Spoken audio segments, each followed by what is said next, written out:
اللهم صل وسلم وبارك على محمد وعلى آل محمد، رسولنا النبي الأمي المبعوث رحمة للعالمين، خاتم الأنبياء والمرسلين، نور هذه الأمة وضياؤها وشفيعنا يوم الحساب.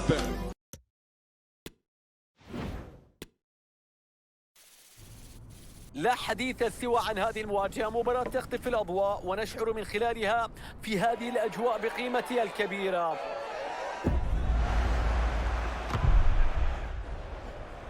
كونوا معنا على الموعد في مواجهة تجمع ريال مدريد الذي سيقابل النادي الكتالوني الكبير برشلونة.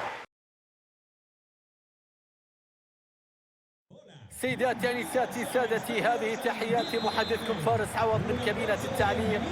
نتواجد في ملعب سانتياغو برنابيو وعلى موعد مع الكلاسيكو الكبير في إسبانيا بين ريال مدريد صاحب الأرض وضيفي برشلونة. أجواء مثالية من أجل مباراة غير عادية يتابعها كل عشاق كرة القدم في العالم. التوقعات كبيرة والآمال عالية وكلنا نريد كرة ممتعة وإثارة من البداية للنهاية في هذه القمة بين فريقين عريقين وكبيرين. مباراة خارج التوقعات والمتعة فيها مضمونة. تشكيلة ريال مدريد راح نشوف قرار حكم المباراة بعد هذا التدخل السيء.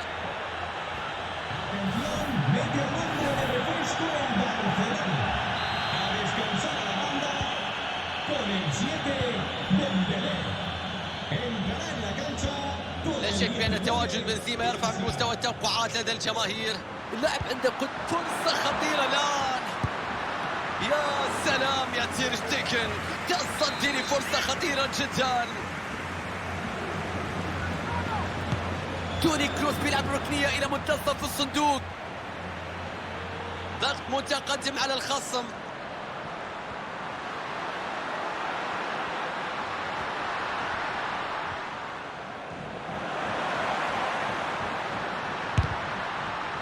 كرة مع جوردي ألبا.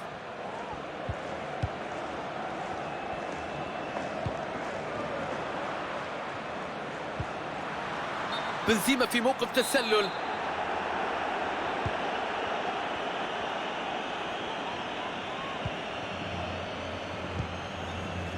روبرت ليفاندوفسكي وصلت إلى ديباي. كرة في وضعية هجومية. هل يتقدم في النتيجة؟ تصدي من كورتوا والخطورة مستمرة. ممتاز كورتوا في التصدي. الكل ظن بأن الكرة في المرمى من هذا المكان.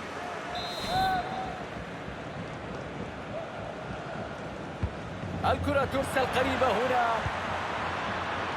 كرة لابد من إبعادها.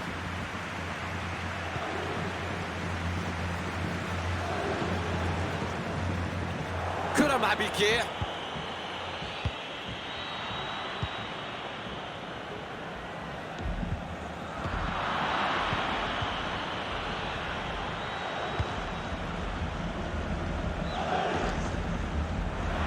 ضغط عالي، استعادة للكرة في مناطق متقدمة.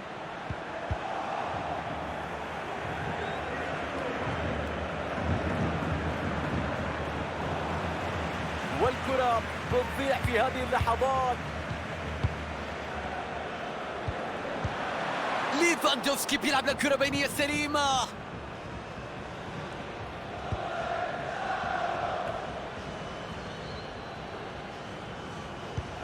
بيرلاميندي تدخل ويبعد الكرة. بيلعب للكرة ناحية ليفا، لكن خلاص تنتهي الخطورة هنا.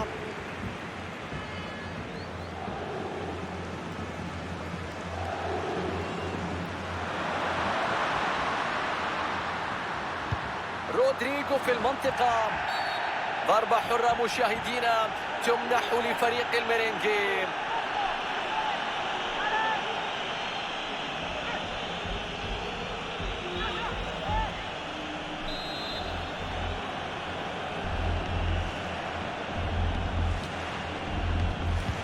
الكرة تصل إلى القائم البعيد. ينجح الحارس في التقاط الكرة العرضية وينهي الخطورة.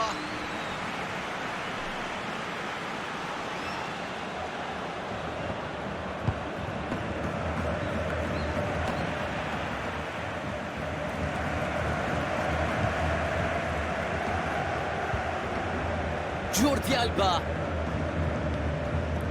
تصل إلى ليفاندوفسكي. كرة عند بيدري، تدخل ناجح على الكرة. ممتازة التمريرة هنا والحارس يتصدى للكرة. برشلونة لديه فرصة للتقدم في النتيجة من خلال الضربة الركنية. فرانكيسي، كرة عند بيكي.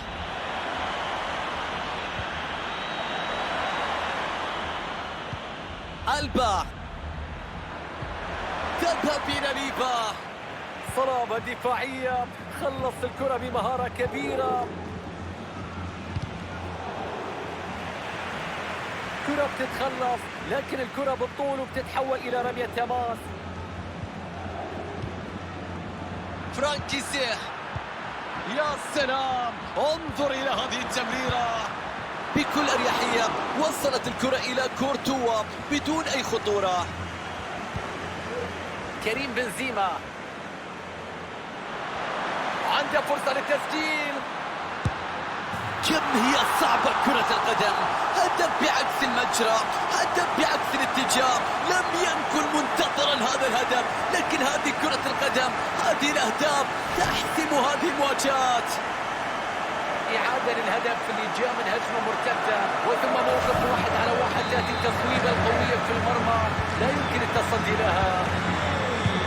تعود المباراة من جديد والآن برشلونة في حالة ردة الفعل والعودة لهذا اللقاء. يتوغل باتجاه المرمى، تمريرة مقطوعة من ليفاندوفسكي. دقيقة واحدة فقط من عمر الوقت بدل الضائع في مباراة اليوم.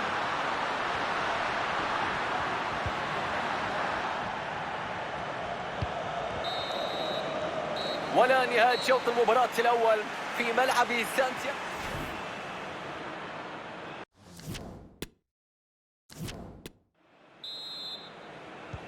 نعود إلى الملعب وأحداث الشوط الثاني من هذا اللقاء، حيث يتقدم ريال مدريد في النتيجة حتى الآن.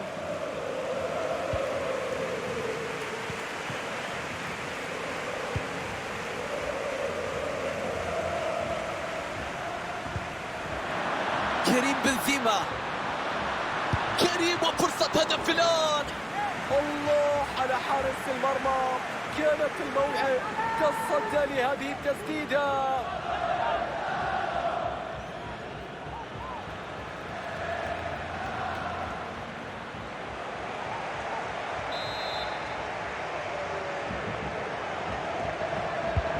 تنفذ الضربة الركنية باتجاه منطقة الجزاء. كرة بتتخلص من جوردي ألبا، يتجه بعمق الملعب. كرة تبعد من فوق العارضة بعد تصدي ممتاز من تير شتيجل. البارسا يقرر الاستعانة بدكة البدلاء، فشل في إبعاد الكرة. اعتراض ناجح هنا لهذه اللقطة.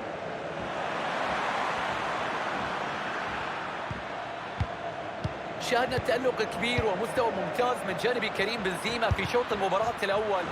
بكل أريحية وصلت الكرة إلى كورتوا بدون أي خطورة. كريم بنزيما، كرة تعود إلى بنزيما. لوكا مودريتش تصدي على الطائر، ارتماء ناجحة هنا على الكرة تمنع الهدف. ضربة ركنية لمصلحة فريق ريال مدريد. هل يتمكن الملكي من استغلالها في تأمين التقدم؟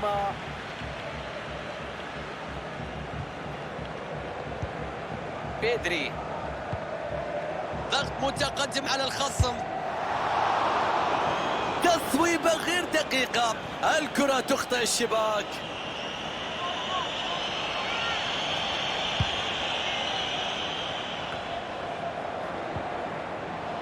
كيسي،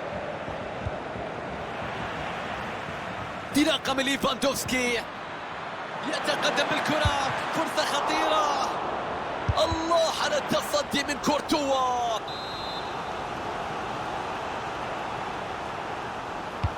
بينفذ الركنية، رأسية ملعوبة. الله على تصدي خرافي من حارس المرمى.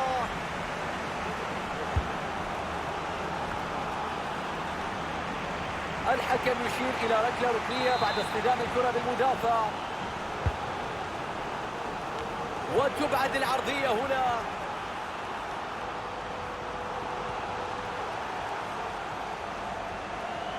استغلال جيد للجناح من الفريق الملكي، لكن ضاعت المحاولة.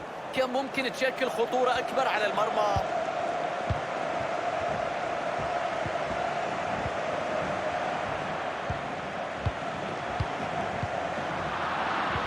شوف قطع الكرة، أبعد الخطورة.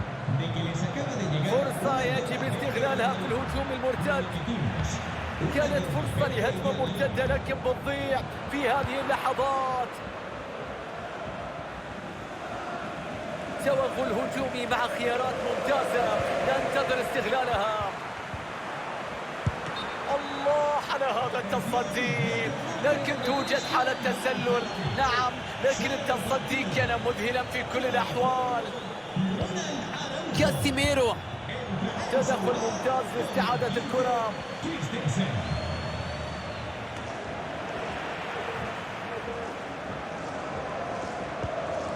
سيرجيو بوسكيتس، استحواذ كبير من البارسا على الكرة في آخر ربع ساعة لعب. مع الفرص الكثيرة هذه أتوقع بأن يأتي هدف التعادل قريبا، لكن الفريق بحاجة للتركيز أكثر في إنهاء الفرص، ونحاول استغلالها بشكل أفضل حتى لا يتحسر ويندم على ضياع هذه الفترة وهذا التوهج في أرضية الملعب.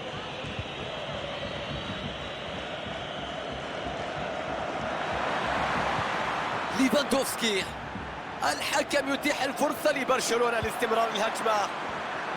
ممكن التعادل الآن. ممتاز كورتوا في التصدي. الكل ظن بأن الكرة في المرمى من هذا المكان. ترسل الكرة في وسط منطقة الجزاء. خلصت الأمور هنا وانتهت الخطورة. فرصة لكرة مرتدة سريعة. برشلونة لا يستسلم ويبحث عن التعادل في الدقائق الأخيرة. عرضية في اتجاه ليفاندوفسكي. مستحيلة هذه الكرة، أي تصدي، أي إثارة، لحظات مجنونة، والتصدي قد يجلب الفوز هنا. خطورة ما زالت مستمرة بعد إبعاد سيء. كورتوا يتصدى بسهولة. خطأ من حارس المرمى، قد يعاقب سريعا. كرة عند بيدري، فرصة للتعادل، كرة للتعادل الآن. مستحيل، فعلوها. هدف التعادل في الدقائق الأخيرة. التعادل بالنقص العددي، بالإصرار، بالعزيمة، بالإرادة، نجحوا في الوصول إلى المرمى. الله على الإعادة، هدف يستحقها بالتأكيد. لمسة أخيرة، لمح تقدم حارس المرمى، تشب بكل هدوء. الكرة تعلن عن هذا الهدف.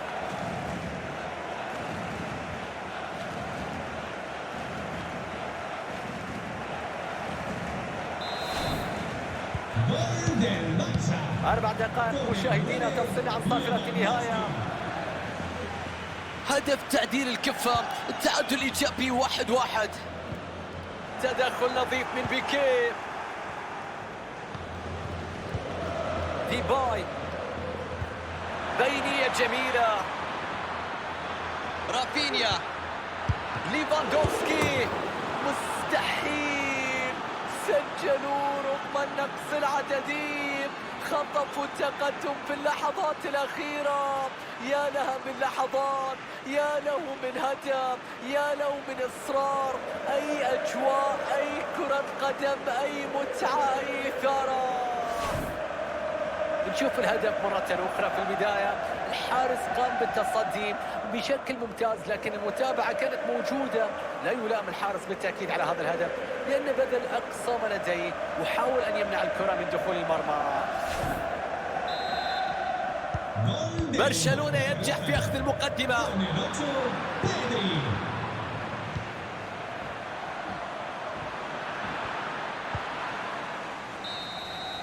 صافرة النهاية، ريال مدريد يخسر هذه المباراة. أكيد شعور سيء لدى كل الفريق الآن. استقبال هدف في الدقائق الأخيرة وخسارة المباراة هو أسوأ سيناريو ممكن.